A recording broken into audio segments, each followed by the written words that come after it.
حاضرین، آج کا موضوع ہے خلفائے راشدین اور اسلامی جمہوریت۔ میں نے پچھلے لیکچر میں واضح کرنے کی کوشش کی تھی کہ الفارابی کے نزدیک مثالی اسلامی ریاست یا کامل ریاست وہی تھی جس کے امام حضور صلی اللہ علیہ وسلم تھے، اور اس کے بعد ان کی رحلت کے بعد جو بھی ریاستیں قائم ہوتی رہیں دنیا اسلام میں، وہ ناکامل ریاستیں تھیں۔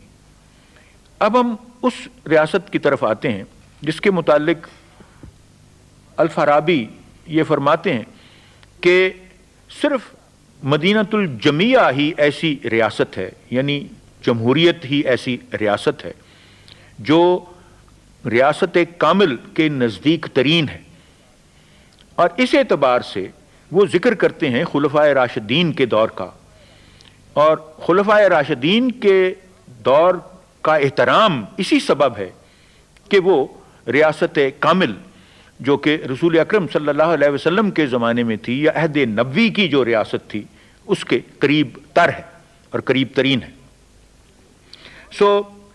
یہ دور ہے جو کہ 632 سے لے کے 661 عیسوی تک پھیلا ہوا ہے۔ یہ 30 سال کی مدت ہے، اور یہی دور کو الفارابی قریب ترین سمجھتے ہیں اس کہہ لیجئے عہد نبوی کے دور کے، جو اس کے نزدیک مدینۃ الفاضلہ ہے، یعنی آئیڈیل سٹیٹ یا مثالی ریاست ہے۔ صورت یہ پیدا ہوتی ہے کہ رسول اکرم صلی اللہ علیہ وسلم کی رحلت کے بعد یہ مسئلہ پیدا ہوا کہ ان کا جانشین کون ہو۔ اس کے متعلق جہاں تک میں کہہ سکتا ہوں، شاید آپ کو علم ہو کہ مختلف احادیث ہیں۔ بعض احادیث تو اس نوعیت کی ہیں کہ رسول اللہ صلی اللہ علیہ وسلم نے اپنی رحلت سے پیشتر حضرت علی کو اپنا جانشین مقرر کیا۔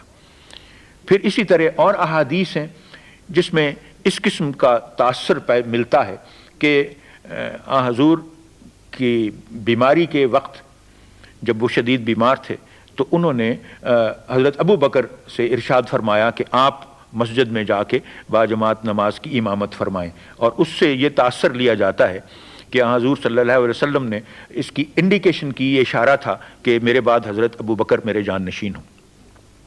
تیسری قسم کی جو حدیث ہیں وہ میں تو سمجھتا ہوں ایک ہی ہے، وہ حدیث جس کا ذکر جلال الدین سیوطی نے کر رکھا ہے حذیفہ کی روایت سے، اور وہ یہ ہے کہ جب رسول اللہ سے پوچھا گیا کہ ان کی بیماری کے وقت کہ آپ جانشین اپنا مقرر کریں گے یا نہیں، تو ارشاد فرمایا کہ اگر میں نے کوئی جانشین مقرر کر دیا اور اسے مسلم امہ نے قبول نہ کیا یا اس کے خلاف بغاوت کی تو ان پر عذاب نازل ہونے کا اندیشہ ہے۔ پھر ساتھ ہی فرمایا کہ اگر میں نامزد کر دیتا ہوں یا اپنے جانشین کے تقرر کے متعلق کوئی مخصوص طریقہ کار وضع کر دیتا ہوں تو پھر وہی طریقہ کار ہمیشہ کے لیے قائم رکھنا پڑے گا، اور ایسا امتناعی اصول میرے نزدیک مناسب نہیں کہ وہ وضع کیا جائے۔ یہ ظاہر ہو گیا کہ جہاں تک جانشین کا تعلق ہے، حضور صلی اللہ علیہ وسلم نے دیدہ دانستہ طور پر جانشین مقرر نہ کیا، کیونکہ یہ مسئلہ انہوں نے مسلم امہ کے ثوابدید پر چھوڑ دیا۔ اور اب آتے ہیں ہم قرآن مجید کی طرف کہ قرآن مجید میں کوئی ایسی ہدایت ہے کہ رسول اللہ کا جانشین کس طرح مقرر کیا جائے۔ اب یہ تو بالکل واضح ہے قرآن مجید کی، اگر آپ سورت 42 اور آیت 38 کو اپنے ذہن میں لائیں تو اس میں اللہ تعالیٰ مسلمانوں کی شناخت یہ بیان کرتے ہیں کہ مسلمان وہ ہیں جو ریاست کے امور باہمی صلاح مشورے سے طے کرتے ہیں، شورا بینہم، یہ مشہور آیت ہے۔ لیکن سربراہ مملکت کے تقرر اور اس کی معزولی کے طریقہ کار کے متعلق قرآن مجید میں کوئی واضح ہدایت نہیں ہے۔ اب اس میں آپ سوچیں، اور فلسفی تو ہمیشہ اسی طرح سوچتے ہیں کہ اگر قرآن مجید میں اس مسئلے پر کوئی واضح ہدایت نہیں تو اس کی حکمت کیا ہے، اللہ تعالیٰ کی حکمت کیا تھی؟ حکمت یہ ہے کہ قرآن مجید کا زیادہ تر تعلق نیکی اور بدی یا خیر و شر کے مسائل سے متعلق اعمال کی وضاحت کرنا ہے، یعنی انسان کے سامنے یہ بتا دینا ہے کہ نیکی کیا ہے اور بدی کیا ہے، شر کیا ہے اور خیر کیا ہے۔ اب اس کے بعد اپنے ذہن میں لائیے سورت 4 اور آیت 58۔ یہ سورت وہ ہے، یہ آیت وہ ہے جس میں اللہ تعالیٰ ارشاد فرماتے ہیں کہ مسلمانوں کو چاہیے کہ اپنی امانتیں اہلیت رکھنے والے اشخاص کے ہاتھوں میں دیں، ان کو سونپیں۔ اب یہ امانتوں سے کیا مراد ہے؟ کیا امانت سے مراد وہی ہے جس کو ہم عام معنی میں امانت سمجھتے ہیں؟ اور اس کے متعلق اہلیت کی شرط کی کیا ضرورت؟ امانت سے مراد جہاں تک سیاسی مفکرین کا تعلق ہے وہ کہتے ہیں آپ کی سیاسی ڈیسٹنی یعنی سیاسی تقدیر، اس سے بڑھ کر اور کیا چیز ہو سکتی ہے کہ جب آپ ایک معاشرے میں رہتے ہیں، ایک ریاست میں رہتے ہیں، تو آپ کی امانت تو وہی ہوگی جو کہ کہہ لیجئے آپ کا سیاسی مستقبل ہے۔ تو قرآن مجید میں یہی اللہ تعالیٰ ارشاد کرتے ہیں کہ بھائی جہاں تک آپ کی امانتوں کا تعلق ہے، اور یہ جمع کا صیغہ ہے، امانتوں کا تعلق ہے، وہ صرف ان لوگوں کے ہاتھ میں دیں جو اہلیت رکھتے ہوں۔ اب آپ اس کو آج کی جدید زبان میں کہہ سکتے ہیں کہ ووٹ بھی ایک ایسی ہی امانت ہے، اور وہ ایسی شخصیت کو ہی تفویض کرنی چاہیے جو اہلیت رکھتا ہو۔ تو کتنا فرق پڑ جاتا ہے۔ تو اب یہی آیت اگر آپ اپنی سامنے رکھیں تو یہ ظاہر ہو جاتا ہے کہ اللہ تعالیٰ نے تو ہدایت یہی کر رکھی ہے کہ بھئی میں نے نیک و بد آپ کے سامنے واضح کر دیا، اور یہ بھی آپ کو کہہ دیا کہ اپنی امانتیں انہی شخصیات کے ہاتھ میں دو، انہی کو سونپو جو اہلیت رکھتے ہوں۔ اب باقی آ جاتا ہے مسئلہ کہ اس قسم کے اہلیت رکھنے والے حضرات کی تلاش، ان کی کھوج یا شناخت کے معاملے میں کیا تدبیر اختیار کی جائے یا کیا پلاننگ اختیار کی جائے، اس کا اختیار اللہ تعالیٰ مسلم امہ کو دیتا ہے۔ آپ کے سامنے وضاحت ہو گئی نیک اور بد کی، آپ کو بتا دیا گیا، یہ بھی کہہ دیا گیا کہ بھئی اپنی امانتیں جو ہیں اہلیت والوں کے ہاتھ میں سونپو۔ اب یہ آپ کا کام ہے، یہ آپ کی ثوابدید پر قرآن مجید چھوڑ رہا ہے، اللہ تعالیٰ آپ کی ثوابدید پر چھوڑ رہے ہیں کہ اس کے لیے کیا تدبیر اختیار کریں، کیا کرائیٹیرین فکس کریں۔ سو اس ضمن میں ظاہر ہو گیا کہ قرآن مجید میں جو اللہ تعالیٰ کے احکام ہیں، رسول اللہ کی سنت نبوی اس کے ساتھ مطابقت رکھتی ہے، اس وجہ سے رسول اللہ صلی اللہ علیہ وسلم بھی اس معاملے پہ خاموش رہے۔ اب آتے ہیں اگلے مسئلے کی طرف کہ جان نشین کے تقرر کی ضرورت کیوں محسوس ہوئی؟ میرا خیال ہے اس کے متعلق تو منطقی دلیل یا عقلی دلیل بالکل واضح ہے کہ جب ایک معاشرہ ہے جس کا اصول یہ ہے کہ حاکم کل اللہ تعالیٰ کی ذات ہے، اور اللہ تعالیٰ ہی نے اللہ تعالیٰ ہی کے احکام جو ہیں انہی کے مطابق ہر مسلمان نے اپنی زندگی گزارنی ہے، ان احکام کے مطابق زندگی گزارنے کے لیے ایک ڈائریکٹو ہیڈ کی ضرورت ہے اگر وہ اسٹیٹ میں گزرنی ہے۔ میں نے پہلے بھی آپ کو بتایا تھا کہ انسان خوشی اور مسرت تلاش کرتا ہے، اور اسلام کے ہاں خوشی کا دوہرا تصور ہے کہ اس جہان میں بھی مادی طور پر بھی آپ کو خوشی میسر ہو، اور اس کے بعد آخرت میں بھی آپ کو خوشی کی تحصیل کے لیے تیار کیا جائے۔ یہ نقطہ نگاہ ہے اسلام میں ریاست کا۔ سو ریاست کا فرض یہ ہے کہ دوہری خوشی کا تصور جو ہے اس کی تکمیل کی جائے، اس کی تحصیل کی جائے۔ اور یہ بھی میں آپ کو بتا چکا ہوں کہ اکیلا انسان یہ خوشی حاصل نہیں کر سکتا، اس کو دوسرے انسانوں کے ساتھ رہ کر ہی یہ خوشی حاصل کرنی پڑتی ہے، اور کیونکہ ایک دوسرے کی امداد سے ہم خوشی کے اس تصور کو اپنا سکتے ہیں، اس کو حاصل کر سکتے ہیں، اور اسی وجہ سے اسٹیٹ کا قائم ہونا یا ریاست کا وجود میں آنا ضروری ہے۔ اب صورت یہ ہے کہ ڈائریکٹو ہیڈ کی ضرورت ایک عقلی نیسیسٹی ہے، ایک عقلی طور پر لازم چیز ہے، اور اسی بنا پر جانشین کی ضرورت محسوس ہوئی، ایک ایسا جانشین جو مجتہد کی حیثیت سے قوانین الہی کو نافذ کرے، اور اس سے پیشتر جیسے کہ میں نے آپ کو پچھلے لیکچر میں عرض کیا تھا شورا کی فضیلت رسول اللہ نے ہی واضح کر دی تھی، اور قانون شریعت کے بارے میں عدلیہ کی آزادی کا تصور بھی حضور کے عہد ہی میں قائم کر دیا گیا تھا۔ سو یہ ساری چیزوں سے ظاہر ہو جاتا ہے کہ ایک عقلی نیسیسٹی تھی، عقلی طور پر لازم تھا کہ مسلم معاشرے کے تحفظ کے لیے اور اس میں قوانین الہی کو جاری و ساری کرنے کے لیے ایک انتظامی سربراہ ہو، اور وہ انتظامی سربراہ رسول اکرم صلی اللہ علیہ وسلم کا جانشین ہی ہو سکتا تھا۔ اب آتے ہیں بحث کے ایک اور پہلو کی طرف جو اس وقت اٹھائی گئی، اور وہ بحث یہ ہے کہ خلیفہ یا امام کے تقرر کے بارے میں جو مختلف سیاسی نظریات اس وقت پھیلے وہ کیا تھے خلفائے راشدین کے ہی اس دور 30 سالہ دور میں۔ تو اب ایک مسئلہ جو سب سے اہم تھا وہ تھا کہ یہی آیت جس کا میں نے ذکر کیا ہے، جس میں شورا بینہم کے الفاظ آتے ہیں، سے مراد کیا ہے؟ شورا بینہم کا کیا مقصد یہ تھا کہ ایک ایڈوائزری باڈی بنائی جائے، یا یہ تھا کہ ایک کنسلٹیو باڈی ہو؟ یعنی مطلب یہ ہے کہ یہ جو مجلس کا تصور تھا، یا ایک طرح سے کہہ لیجئے ان زمانوں میں پارلیمنٹ کا تصور جو تھا، جو شورا کے نام سے معروف ہوئی، جس میں صحابہ کرام بیٹھتے تھے، کیا ان کا کام یہی تھا کہ خلیفہ کو مشورہ دیں اور خلیفہ اس مشورے کا پابند قبول کرے تو کر لے، نہ قبول کرے تو پابند نہ ہو، یعنی اس کو ویٹو کا اختیار ہو؟ یا اس کا مطلب تھا کہ شورا بینہم، کہ صرف آپس میں ہی مشورہ کریں، یعنی کنسلٹ کریں؟ سو ان دونوں چیزوں میں بڑا فرق ہے۔ ایڈوائزری باڈی تو کسی تیسرے فرد کو ایڈوائز کرتی ہے اور ایڈوائز اس کی قبول ہو یا نہ ہو، لیکن کنسلٹیو باڈی سے مراد یہ ہے کہ وہ ساورن ہوتی ہے، وہ خود آپس میں ایڈوائز کر کے ایک فیصلہ کرتی ہے۔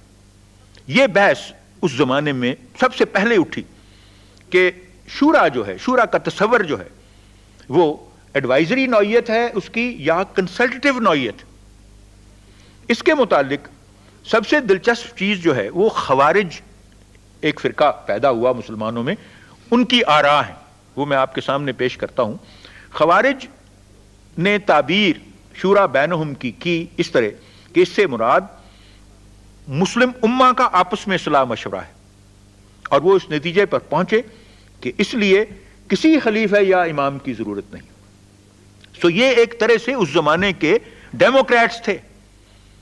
آج کی سینس میں اگر ہم الفاظ استعمال کریں تو انہوں نے یہ کہا کہ کسی خلیفہ یا امام کی ضرورت نہیں، چونکہ مسلم امہ خود اپنے طور پر ہی جو ریاست کے امور ہیں ان پر بحث و تمہیز کے ساتھ فیصلے کر سکتی ہے۔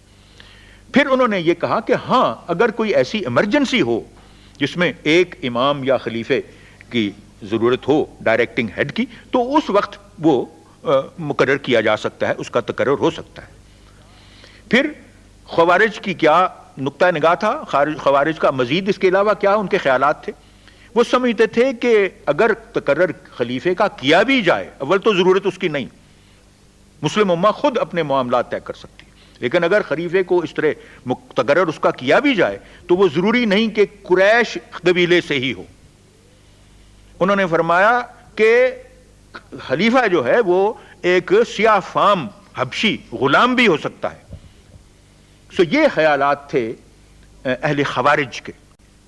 سو اس کے بعد اب آ جاتے ہیں کہ ہمیں تاریخ اسلام میں اس لیے آپ کو یہ ساری باتیں بتا رہا ہوں کہ آپ کے سامنے جو کنکریٹ ہے چیز، یعنی حقیقت کیا تھی، تخیل کی طرف مت جائیں، حقیقت کیا تھی اس تک ہم پہنچنے کی کوشش کریں۔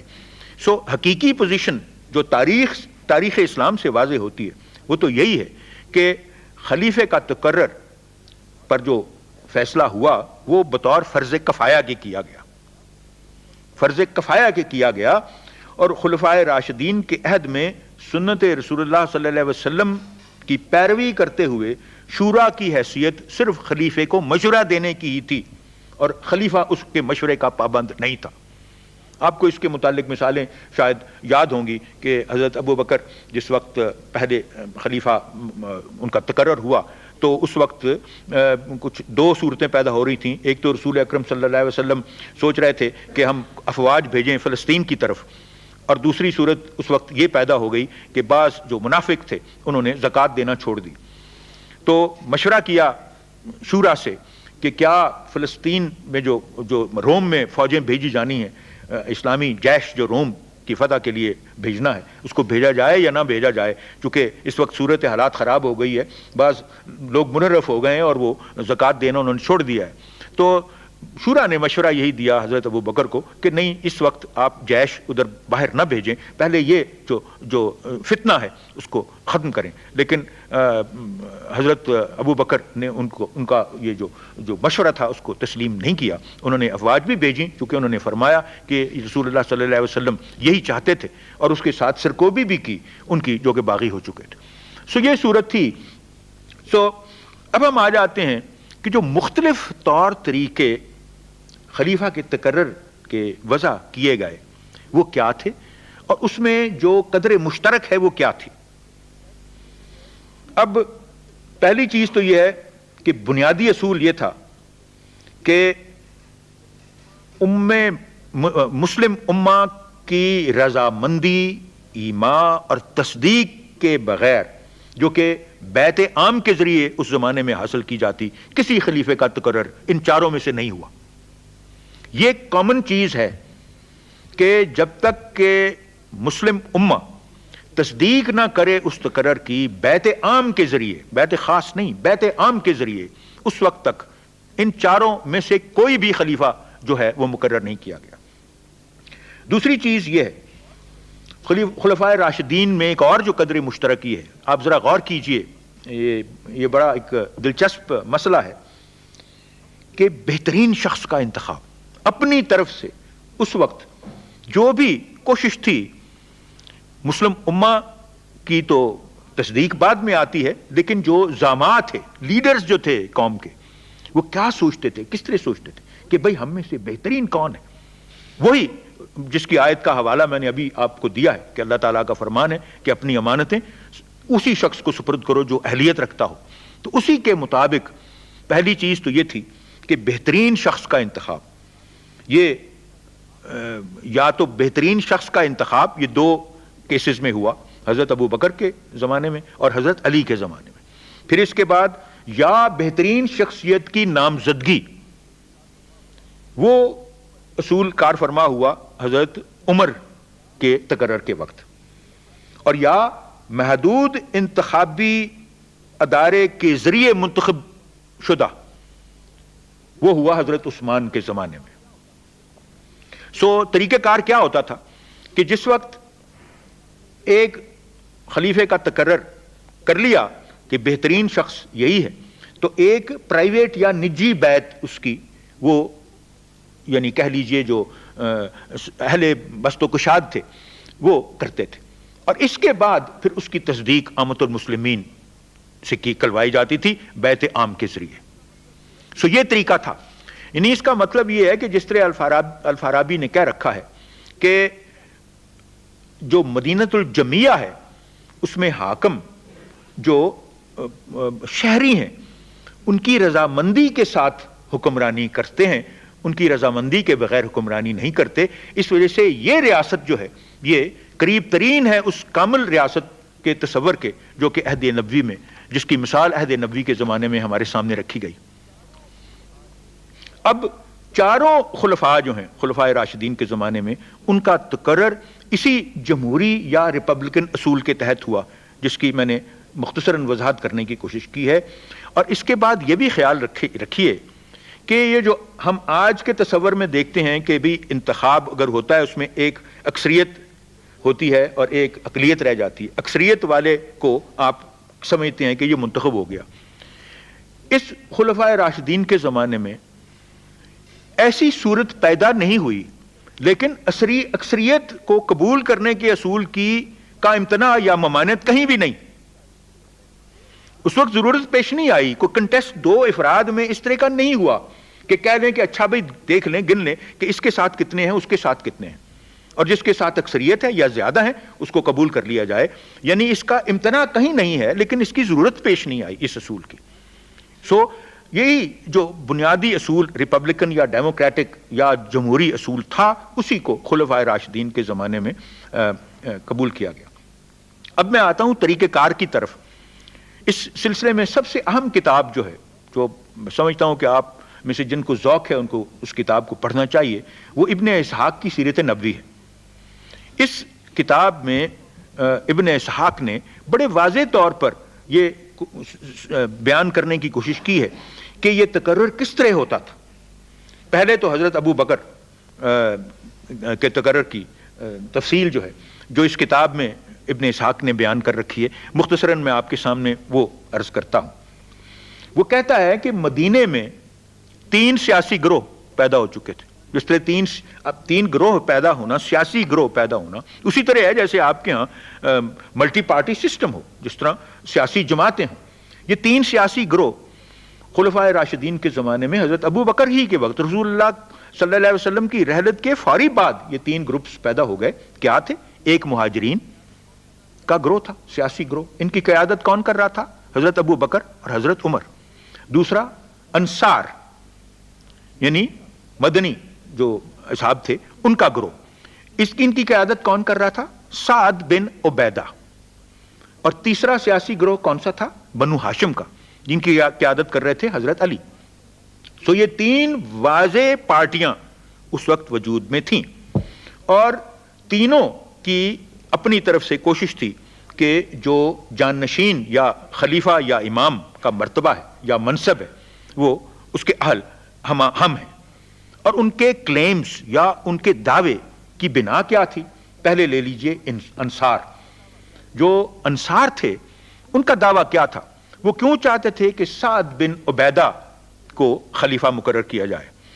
ان کے دعوے کی بنیاد یہ تھی کہ اسلام کی سربلندی اور مسلم امہ کے استحکام کے لیے ہم نے عسکری خدمات ادا کی ہیں، اور انصار ہی جو جیش اسلام کے ابتدائی جو بھی مارکے تھے، ان میں مہاجرین تو تھوڑی تعداد میں تھے، زیادہ تر انصار ہی تھے جو اس وقت ایکسپیڈیشنز میں جاتے تھے۔ تو ان کا یہ دعویٰ تھا کہ بھئی عسکری نوعیت کی خدمات ہم نے سر انجام دی ہیں، اور امت محمدیہ کو مستحکم کیا ہے، اس کی دفاع کی ہے، لہٰذا جو بھی سربراہ ہے وہ ہم میں سے ہونا چاہیے۔ دوسری طرف سے مہاجرین کا دعویٰ کیا تھا؟ وہ یہ تھا کہ ہاں، اس میں ایک اور چیز بھی انہوں نے پیدا کی، ایک اور تصور بھی، جب بحث و تمیز ہو رہی تھی سیاسی، تو ایک اور تصور بھی پیش کیا کہ چلو اگر آپ ہمارا سربراہ قبول نہیں کرتے، اگر سعد بن عبیدہ کو قبول نہیں کرتے، تو یہ طریقہ کار اختیار کر لیتے ہیں کہ ساورینٹی کو بانٹ لیں، ایک وقت متعین کر لیں کہ ایک جو سربراہ ہے وہ انصار میں سے ہو، اور پھر اس کے بعد ایک مخصوص مدت کے لیے سربراہ جو ہے وہ مہاجرین میں سے ہو۔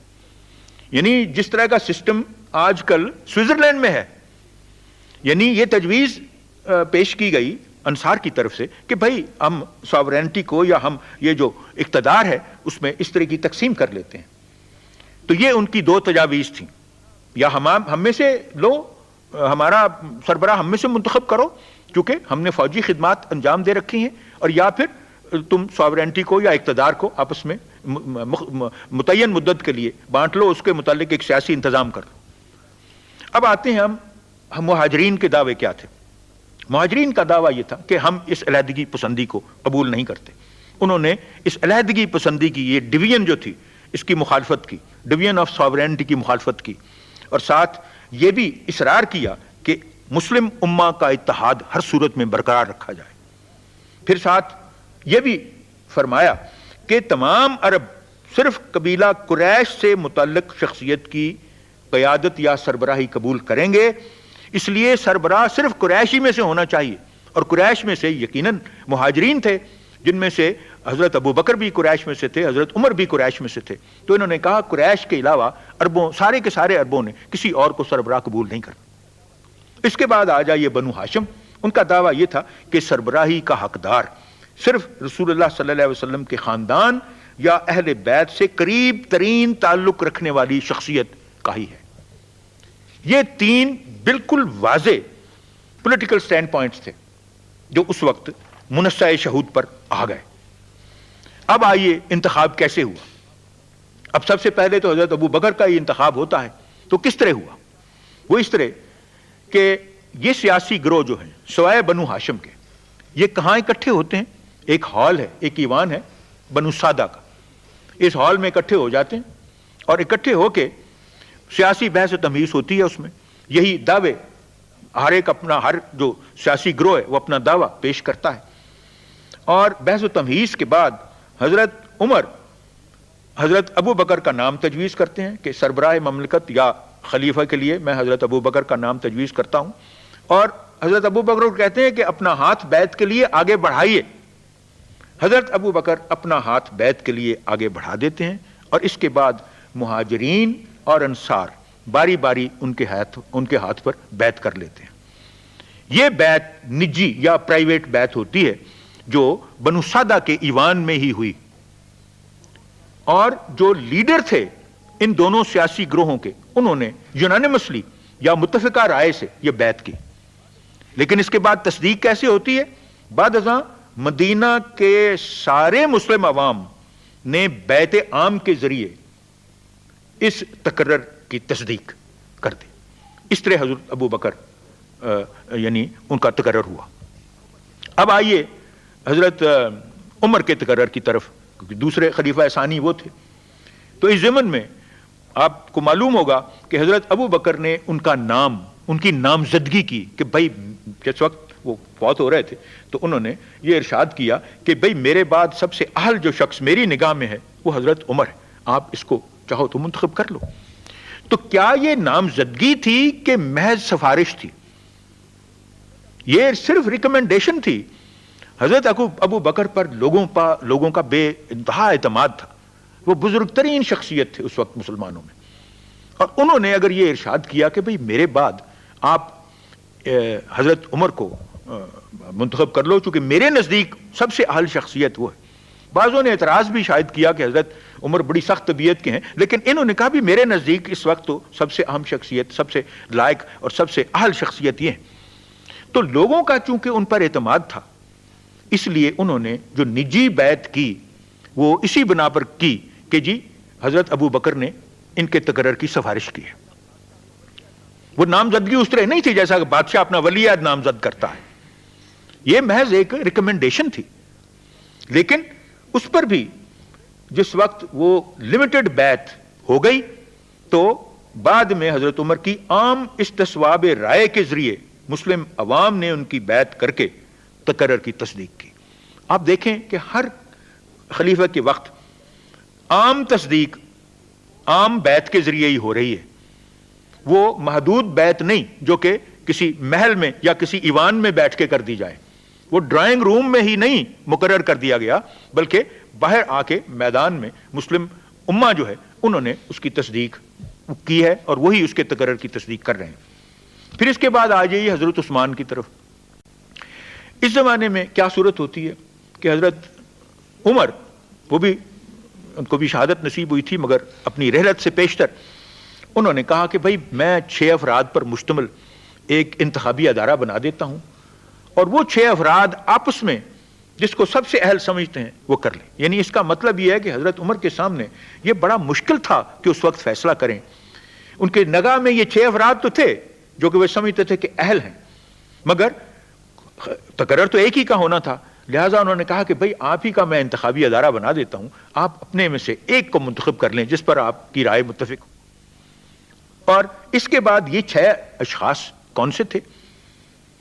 حضرت علی، حضرت عثمان، عبد الرحمن، سعد، زبیر اور طلحہ، یہ 6 افراد انہوں نے ان کا انتخابی ادارہ بنا دیا۔ اب صورت یہ ہے کہ یہ دیکھیے ایک اور نقطہ یہاں قابل غور ہے کہ حضرت عمر نے اپنے فرزند عبداللہ کو اس انتخابی ادارے کا رکن ضرور بنایا، لیکن منع کر دیا کہ تم خلافت کے امیدوار کھڑے نہیں ہوگے۔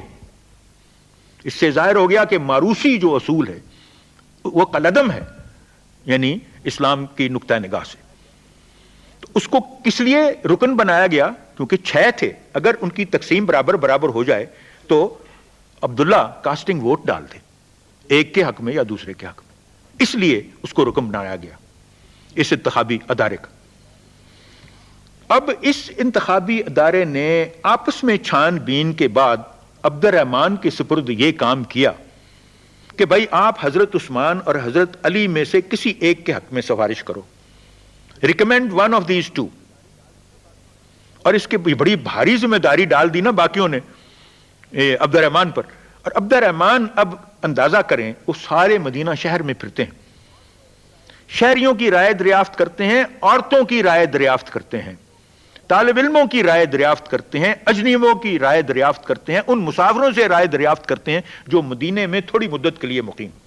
یعنی اپنی طرف سے انہوں نے معلوم کرنے کی کوشش کی کہ عوام کی رائے ان دونوں میں سے دونوں کے متعلق کیا ہے. اس کے بعد وہ کیا عمل کرتے ہیں؟ حضرت علی اور حضرت عثمان سے علیحدہ علیحدہ ملاقات کر کے ان سے پوچھتے ہیں کہ بھائی اگر آپ کو سربراہ مملکت بنا دیا جائے تو آپ کارہائے ریاست جو ہے ان کو کس طرح سر انجام دو گے. دونوں سے علیحدہ علیحدہ بھی پوچھتے ہیں اور اس کے بعد اپنی رائے وہی انتخابی ادارے کو بیان کرتے ہیں حضرت عثمان کے حق میں. جب یہ صورت ہوئی تو باقیوں نے متفقہ طور پر یہی جو انتخابی ادارہ تھا انہوں نے متفقہ طور پر وہ پرائیویٹ بیعت حضرت عثمان کے ہاتھ پر کی، لیکن اس کی بھی تصدیق بعد ازاں مسلم امہ نے بیعت عام کے ذریعے کی. یہ آ گیا ہمارے سامنے مثال تیسرے خلیفہ کی. اب آئیے حضرت علی کی خلافت کی طرف. جب حضرت عثمان کی شہادت ہوئی اس کے بعد مدینے کی ساری اہم شخصیات حضرت علی کے گھر کے باہر آ کے کھڑی ہو گئی، جمع ہو گئی اور ان پر اصرار کیا کہ آپ منصب سنبھالیں یہ خلافت کا. اسی دوران میں حضرت عباس بھی جو رسول اللہ صلی اللہ علیہ وسلم کے چچا تھے انہوں نے بھی بآواز بلند حضرت علی کی نام کی سفارش کی کہ حضرت علی یہ منصب قبول کر لیں. مگر حضرت علی کا اصرار یہ تھا کہ میں بیعت عام میں یہ منصب قبول کروں گا، اس لیے آپ آئیے مسجد نبوی میں چلیں.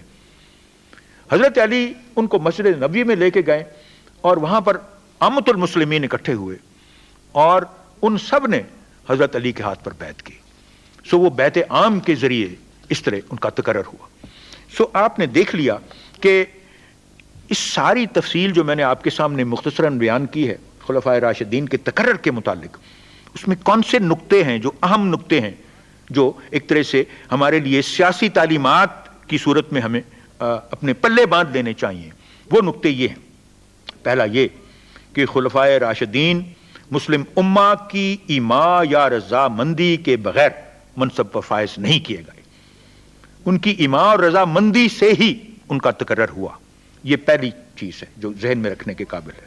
دوسرا یہ کہ عورتوں نے بھی ان کے حق میں رائے کا اظہار کیا. یہ نہیں بھولنا چاہیے، عورتوں نے بھی ان کے تقرر میں اپنی رائے کا اظہار کیا. تیسرا جو پوائنٹ ہے ذہن میں رکھنے کے قابل وہ یہ ہے کہ موروثی تصور حکمرانی بالکل مفقود تھا، کالعدم تھا.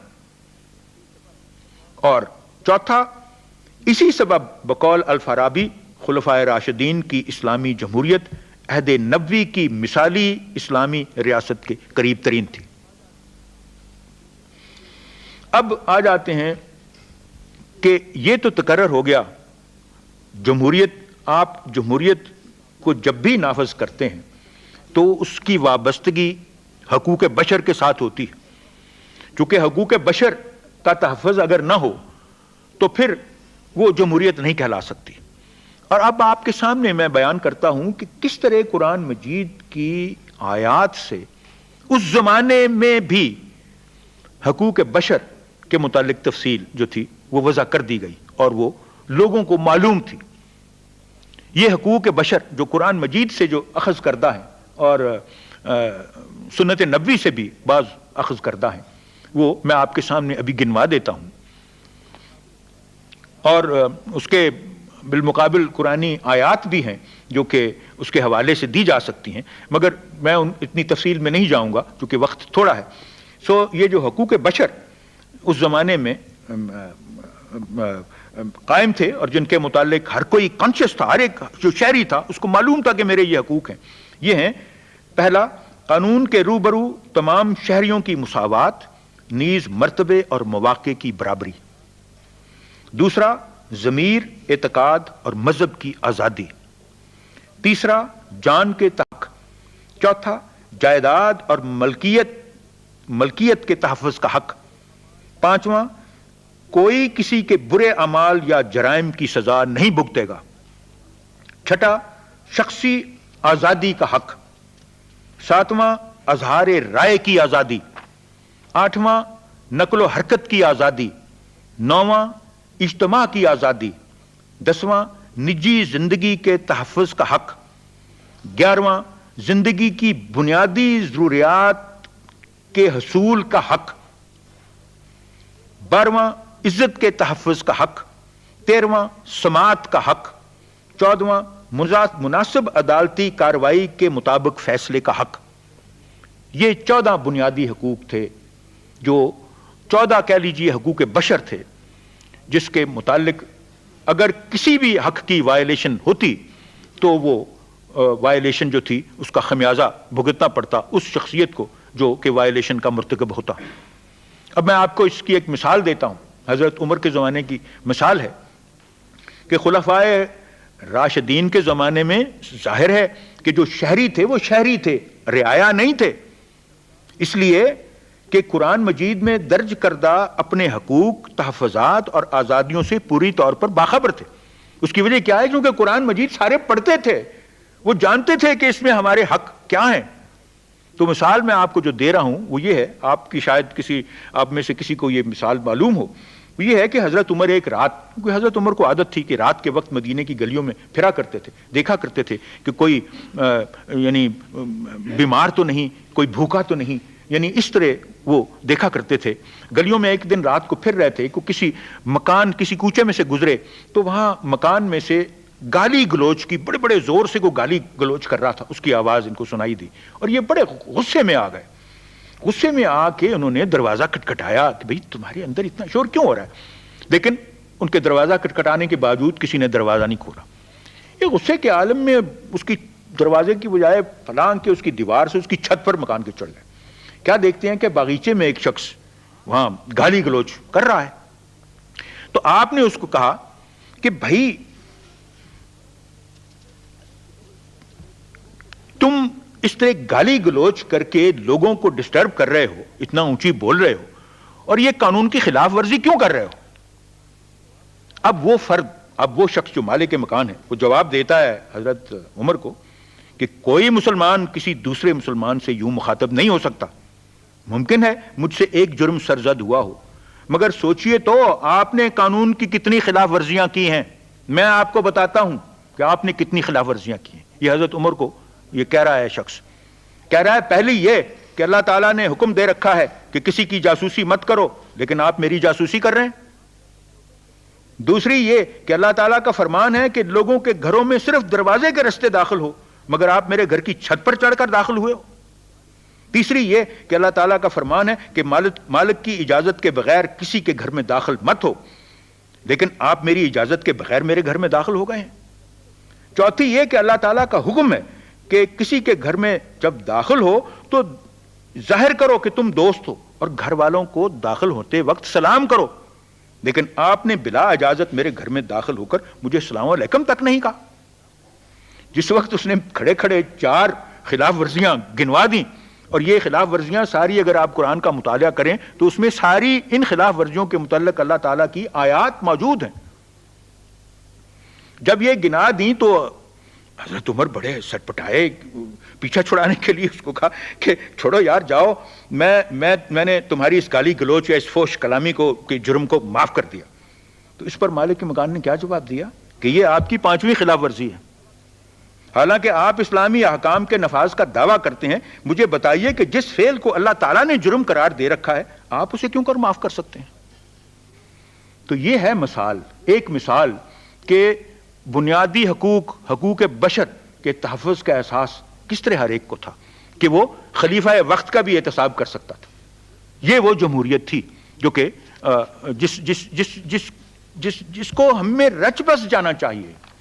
تو اسی لیے میں آپ سے عرض کر رہا ہوں کہ خلافت راشدہ کا عہد آئیڈیل یا مثالی ریاست، یعنی عہد نبوی کے قریب ترین ہے، اور وہی ایک اعتبار سے ہمارے سامنے مثال ہونا چاہیے۔ اب آئیے کہ خلافت راشدہ کے عہد میں کیا کیا چینجز یا تبدیلیاں ہوئیں ریاستی امور کو چلانے کے سلسلے میں۔ سب سے تو پہلے ہم لیتے ہیں مقننہ کو، لیجسلیچر کی کیا پوزیشن تھی۔ آپ کو علم ہے کہ اسلام میں لیجسلیشن اصولی طور پر تو اللہ تعالیٰ نے اپنے احکام کے ذریعے کر رکھی ہے، لیکن ان کے نفاذ کے لیے جو احکام الہی ہیں یا شریعت اسلامی ہے، ان کے نفاذ کے لیے مجتہد ہونا لازم ہے تاکہ اس کی تعبیر کی جائے اور پھر ان کو نافذ کیا جائے۔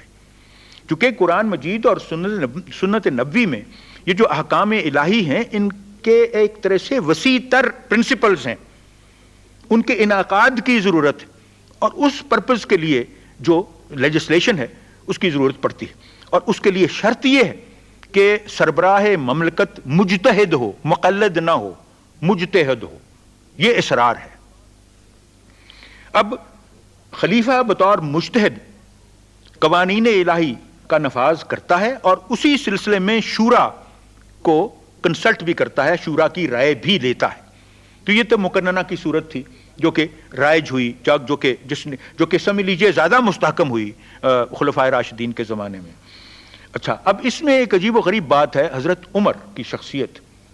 آپ عدل کے ساتھ احسان کرنے کے بھی حق میں ہمیشہ ہوتے تھے، کیونکہ اللہ تعالیٰ کا فرمان ہے کہ صرف عدل ہی نہ کرو، احسان بھی کرو۔ پھر آپ قرآنی جو متن ہے اس کے اتباع کے ساتھ ساتھ اپنے ضمیر کی روشنی میں قرآن کی روح تک بھی پہنچنے کی کوشش کرتے تھے۔ اسی بنا پر ان کے بعض احکام اور فیصلوں پر تبصرہ بھی کیا گیا، اور کہا گیا کہ آپ خدا نخواستہ بدعت کے مرتکب ہوتے ہیں۔ حضرت عمر نے جواب دیا، بدعت دو قسم کی ہوتی ہے، ایک بدعت حسنہ اور ایک بدعت سیاہ۔ جو بری چیز ہے وہ بدعت سیاہ ہے، بدعت حسنہ جو ہے وہ بری چیز نہیں۔ اب قانون شریعت کی تشکیل و تعبیر کے سلسلے میں آج بھی اگر آج کے جو لکھنے والے ہیں جدید اسلامی ریاست کے متعلق، ان میں حضرت علامہ اقبال ایک شخصیت ہیں اس قسم کی، جنہوں نے ذکر کر رکھا ہے اپنے کتب میں کہ اگر آج ہم اسی طرح اپنے قانون شریعت کو اثر نو زندہ کرنا چاہتے ہیں، اس کی تعبیر نو کرنا چاہتے ہیں، اس کی تشکیل نو کرنا چاہتے ہیں، تو ہمیں حضرت عمر والی سپرٹ اپنے آپ میں پیدا کرنی ہوگی۔ تو اب اس سے آپ اندازہ کر سکتے ہیں کہ حضرت عمر کا بحیثیت مجتہد کیا کردار رہا، باوجود اس کے کہ بعضوں نے ان پر اعتراضات کیے، لیکن آپ نے اس کی ایسی تعویل ہمیشہ پیش کی جو کہ ہر ذی ہوش شخص کے لیے قابل قبول تھی۔ اب آ جائیے انتظامیہ کی طرف۔ میں نے ذکر کیا ہے مقننہ کا، اس کے بعد انتظامیہ وہ شعبہ ہے ایک ریاست کا جن کو ایگزیکٹو کہتے ہیں، جس کے بغیر کوئی حکومت نہیں چل سکتی۔ یہ بھی حضرت عمر کے زمانے میں مختلف شعبہ جات جو حکومت کو چلانے کے ہیں وہ قائم کیے گئے، اور دیوانین کی صورت میں۔ یہ لفظ دیوان کے معنی ڈپارٹمنٹس ہیں، لیکن عربی میں جو اس وقت طریقہ کار رائج کیا گیا یعنی ایگزیکٹو کا، جیسے سیکریٹریٹس ہیں، وہ دیوان کہلاتے تھے، اور یہ لفظ دیوان جو ہے، یہ طریقہ کار جو ہے، یہ ایران سے اخذ کیا گیا۔ حضرت عمر جب ایران کی فتح کے بعد وہاں گئے تو انہوں نے دیکھا کہ دفاتر میں لوگ کاتب بیٹھے ہیں اور بڑی بڑی تیزی سے لکھتے جا رہے ہیں یا کوئی حساب کتاب کر رہے ہیں۔ تو انہوں نے پوچھا کہ یہ کون ہے؟ تو کسی نے جواب دیا کہ جی یہ دیوانے ہیں، یعنی ان کے دیوانہ پن کے سبب سے وہ دیوان کا لفظ بن گیا کہ اس میں اتنے کر و فر سے کاتب اور سیکریٹریز وہ کام کرتے ہیں، حساب کتاب رکھا جاتا ہے، اور جیسے بجٹ تیار ہوتے ہیں۔ تو اسی بنا پر جو حکومت کے مختلف شعبہ جات تھے ان کو دوانین یا دیوان کہا گیا۔ پھر آئیے اب عدلیہ کی طرف۔ عدلیہ میں سب سے جو دلچسپ بات دیکھنے والی ہے کہ اس کی علیحدگی کو، جس طرح رسول اکرم صلی اللہ علیہ وسلم نے اپنے زمانے میں اس کی علیحدگی کو قائم کیا تھا، اس کو برقرار رکھا گیا، اور وقار اور آزادی، عدلیہ کے وقار اور آزادی کی حالت یہ تھی کہ خلیفہ وقت کو بھی طلب کیا جا سکتا تھا، وہ قاضی کی عدالت میں پیش ہوتا تھا اور اگر کوئی اس پر الزام ہو یا کسی نے اس کے خلاف دعویٰ کیا ہو تو اس کا وہ جواب دیتا تھا۔ تو یہ صورت تھی عدلیہ کے وقار کی اور عدلیہ کی آزادی کی۔ اب آئیے، حضرت علی نے مدینے میں پہلی مرتبہ ناظر المظالم، سب سے بڑی عدالت جو تھی وہ قائم کی اور خود اس میں بیٹھے بحیثیت عادل کے۔ یہ ناظر المظالم، اس کے معنی ہیں the reviewer of wrongs۔ مظالم میں نے ظلم کی جمع ہے، اور ناظر میں نے جو اس پر نظر ثانی کرے، نگاہ کرے، یعنی جب بھی کسی شہری پر کسی نہ کسی قسم کا کوئی سرکاری افسر ظلم کرتا تھا اور وہ سرکاری افسر اتنا کہہ لیجئے بڑا منصب ہولڈ کرتا تھا کہ وہ بیچارے شہری کے لیے اس کے بس میں نہیں ہوتا تھا کہ اس کی پکڑ کر سکے، تو وہ نالش کرتا تھا ناظر المظالم کی عدالت میں، جس میں خلیفہ خود بیٹھتا تھا اور اس کو انصاف فراہم کرتا تھا۔ تو یہ سب سے بڑی عدالت تھی جو پہ لوگوں پہ، شہریوں پر ظلم نہ ہو، کوئی بھی اس ریاست کا اہلکار شہری پر کسی پر ظلم نہ کر سکے۔ تو یہ صورت تھی یہ عدلیہ کی۔ اب آئیے حسبہ، احتساب۔ آج کل آپ احتساب کا ذکر بڑا سنتے ہیں، اس زمانے میں خلیفہ خود محتسب ہوتا تھا، اور پھر اس کے بعد حسبہ کا محکمہ بھی بنا۔ اور حسبہ سے مراد یا محکمے سے مراد صرف یہی نہیں کہ حقوق اللہ یا حقوق العباد یا حقوق البین اللہ اور عباد کا تحفظ کیا جائے، بلکہ خلیفہ بھی اس احتساب کے زیر میں آتا تھا۔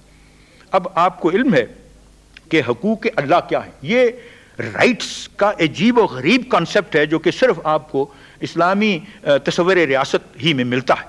یعنی اللہ کے بھی حقوق ہیں، اور محتسب کا کام یہ بھی ہے کہ دیکھے کہ اللہ کے حقوق پورے ہو رہے ہیں کہ نہیں، کوئی زکوٰۃ دے رہا ہے یا نہیں، کوئی نماز پڑھنے کے وقت نماز پڑھ رہا ہے یا نہیں، یا روزہ رکھنے کے وقت روزہ رکھ رہا ہے کہ نہیں۔ یہ اللہ کے حقوق ہیں، اور محتسب یہ بھی دیکھتا تھا۔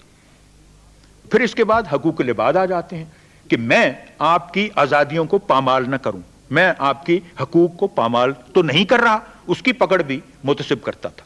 پھر وہ حقوق ہیں حقوق البین اللہ والعباد۔ یہ کس نوعیت کے حقوق ہیں؟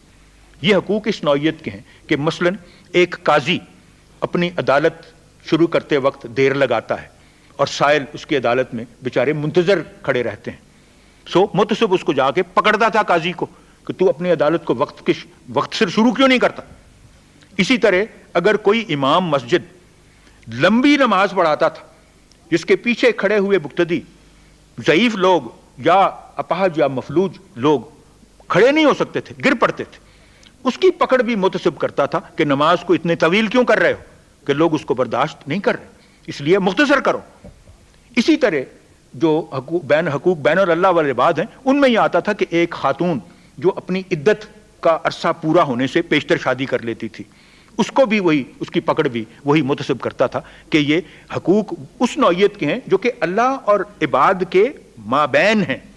تو آپ دیکھیے کہ یہ حقوق کی اس قسم کی تفصیل، آپ نے حقوق بشر، یہ human declaration of human rights United nations کی سن لی، یا جو امریکن کانسٹیٹیوشن ہے اس میں فنڈامنٹل رائٹس کا تذکرہ سن لیا، یا مختلف جو دساتیر ہیں دنیا کے اس میں ہیومن رائٹس کا تذکرہ سن لیا۔ کبھی آپ نے دیکھا ہے کہ اس صدی میں جب کہ تصور تک نہیں تھا کہ حقوق انسانی یا حقوق بشر سے کیا مراد ہے، اس وقت یہ حقوق کی 3 ڈویژنز پیدا کی گئیں، کریٹ کی گئیں، اس میں اللہ کے حقوق بھی شامل کیے گئے، اسی طرح جیسے کہ عباد کے یا عوام کے یا انسانوں کے یا شہریوں کے حقوق ہیں۔ تو اس کے بعد آ جاتی ہے مثال کہ مذہبی رواداری کا عالم کیا تھا۔ اس کے متعلق آپ کے سامنے بہت ساری مثالیں ہیں۔ سب سے پہلے تو رسول اکرم صلی اللہ علیہ وسلم نے یہ مثال ہمارے سامنے قائم کی۔ حضرت عمر کی مثال پر میں اختصار سے کام لیتا ہوں کہ جس وقت آپ یروشلم یا بیت المقدس گئے تو آپ کو یاد ہوگا کہ وہاں چرچ آف ہولی سیپلچر ہے۔ یہ ایک ایسی عمارت ہے جس کا ایک حصہ تو چرچ ہے، کیتھیڈرل ہے، ایک حصہ اس میں یہودی کلیم کرتے ہیں کہ ہمارا ہے، اور ایک حصہ مسجد کا ہے۔ تو حضرت عمر جب وہاں پہنچے تو جو بشپ تھا وہاں چرچ آف ہولی سیپلچر کا، اس کے ساتھ گفتگو کر رہے تھے کہ نماز کا وقت ہو گیا، اور انہوں نے ان سے بشپ سے کہا کہ بھائی میں تو اب نماز پڑھنے چلا ہوں، میری نماز کا وقت ہو گیا۔ تو انہوں نے کہا یہ بھی عبادت خانہ ہے، آپ یہاں نماز پڑھ لیں۔ تو حضرت عمر نے کہا کہ میں جانتا ہوں کہ یہ عبادت گاہ ہے، میں بھی یہاں نماز پڑھ سکتا ہوں، لیکن میں یہاں نماز پڑھنے پر اس لیے اعتراض کروں گا کہ اس بہانے کہیں مسلمان اس کلیسا کو مسجد نہ بنا لیں،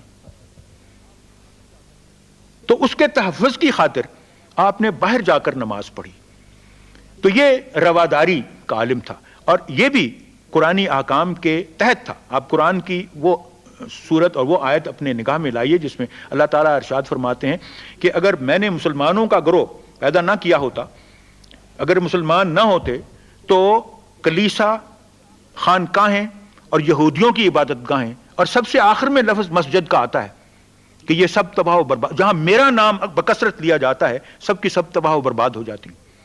تو اس قرآنی آیت سے یہ صاف ظاہر ہے کہ وہ عبادت گاہیں جو غیر مسلموں کی ہیں اور جو آپ کی تحویل میں ہیں، جو آپ کے ذمہ ہیں، ان عبادت گاہوں کے تحفظ کا فرض آپ کا ہے، کیونکہ اللہ تعالیٰ فرماتا ہے کہ ان عبادت گاہوں میں میرا ہی نام بکثرت لیا جاتا ہے، خواہ وہ یہودیوں کی عبادت گاہیں ہوں، خواہ وہ عیسائیوں کی ہوں، خواہ وہ خانقاہیں ہوں، اور مساجد سب سے آخر میں لفظ اللہ تعالیٰ نے استعمال کیا کہ مسلمانوں کا فرض ہے کہ ان کا تحفظ کریں۔ یہ ہے وہ اصول جو کہ اسلامی تصور ریاست میں ہمیں ملتے ہیں۔ اب آ جائیے کہ یہ جو جمہوری نظام جس کو الفارابی کہتے ہیں کہ عہد نبوی کے قریب ترین ہے، یہ ختم کیوں ہو گیا؟ یہ جمہوریت جو ہم نے دنیا میں پہلی بار قائم کی، جس میں انسانی حقوق کا احساس ہم نے دنیا کو دلایا، اس سے ہم محروم کیوں ہو گئے؟ ہم شہری رعایا کیوں بن گئے؟ آپ نے کبھی سوچا ہے یہ نظام جو 30 سال کی مدت تک رہا ناکامیاب کیوں ہو گیا؟ پہلی وجہ تو یہ ہے کہ سیاسی اختلافات کی بنا پر گروہ بندیوں نے آپس میں رواداری کی بجائے محاذ آرائی کی صورت اختیار کر لی، اور یہ گروہ بندیاں، سیاسی گروہ بندیاں کس قسم کی تھیں؟ آپ کے سامنے ہیں۔ خوارج تھے، امیر معاویہ کے حامی تھے، اور شیعان حضرت علی تھے۔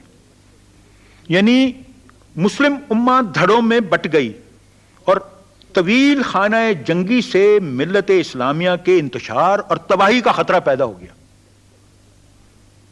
4 خلفاء میں سے 3 شہید کر دیے گئے۔ تو آپ اگر اس قابل ہی نہیں جو اللہ تعالیٰ آپ کو ذمہ داری سونپ رہا ہے، تو یہ نظام کس طرح قائم رہ سکتا تھا؟ اب اس کے انجام میں کیا ہوا؟ نتیجے میں ہمیں کیا ملا؟ نتیجے میں یہ ملا کہ دنیا اسلام میں ناقص ریاست یا ریاستوں کا قیام ہوا، مملکتیں اور بادشاہتیں اور سلاطین کا دور آیا۔ مسلم امہ کی حیثیت شہریوں کی بجائے رعایا کی ہو گئی، حقوق بشر کا خاتمہ ہو گیا۔ یہاں تک عالم تھا کہ کبھی کسی شخص کو سلطان کا پروانہ آتا کہ اس نے تمہیں بلا رکھا ہے، تو گھر میں اس کے رونا پیٹنا شروع ہو جاتا، اور وہ کفن باندھ کے جاتا سلطان کو کہ پتہ نہیں اسی وقت موت کا حکم دے دیا جائے۔ یہ حالت ہو گئی۔ اب اسی دور میں قانون شریعت کی تعبیر میں اندھا دھند تقلید پیدا ہو گئی، مجتہد نہ رہے، صرف مقلد ہی ہو گئے، ذمہ داری اپنی نہ رہی، دوسروں پر ڈال دی گئی۔ یہ غلامانہ ذہنیت اس طرح ہماری پیدا ہوئی، اور یہ 1300 سال کا عرصہ آپ یقین جانیے کہ اسلام نے جو مسلمانوں کو یا انسانوں کو اصول دیے تھے وہ تھے اخوت، مساوات اور حریت۔ عجیب بات ہے کہ دنیا اسلام میں ان 1300 سالوں میں جو کہہ لیجئے ملوکیت کی تاریک رات ہے، اس میں کسی وقت بھی کوئی انقلاب فرانس جیسا فینومینن ظاہر نہیں ہوا، نہ ہی انقلاب روس جیسا۔ اور عجیب بات یہ ہے کہ جو نعرے مسلمانوں کے تھے، یعنی انسانی اخوت، مساوات اور حریت، وہ ہم نہ لے سکے، ہم سے چھن گئے، اور وہ اور اقوام نے اختیار کر لیے۔